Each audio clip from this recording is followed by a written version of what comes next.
من سطور حلیم جان. در کجا کار میکنید؟ ساکنی کجا؟ ساکنی دهه اوچخلچه بیکار. مادر در این بیمارخانه ناحیه بابا جان غفوروف چند کس مثل شما هست؟ 4 کس بوده. 4 کس. احوالشون چقدر؟ احوالشون دوتاشون ناز، یکتاشون وضعیت‌تر. پیش خانم همین خرزا اومد، زده درآمده اومد. کاین؟ همین 26 دینش دیگه کار. 25 بله 25 اوست. زده درآمده اومدم و هم اخوان برون بود. ایستادیم همینجا. ایستاده بودیم که هم اندازه سر کرد خرزا.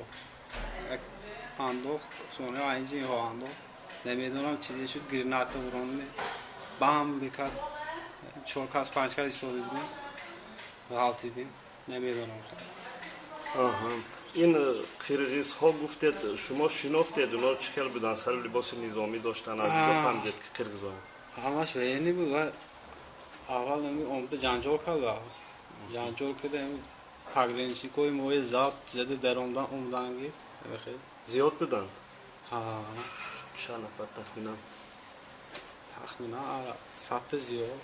برای چی جنگ کردند و تیر انداختن طرف شما؟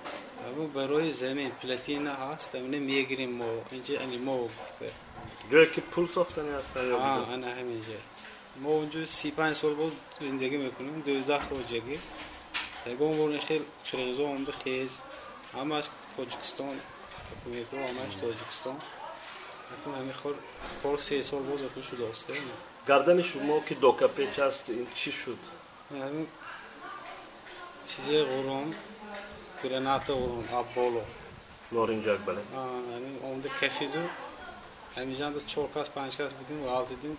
یک دو کس دیگه رو خیلی زخمی شد. نابودم شدن؟ کی ها؟ همین خلچه بود. یک بچه یک سالدار بود اونجا.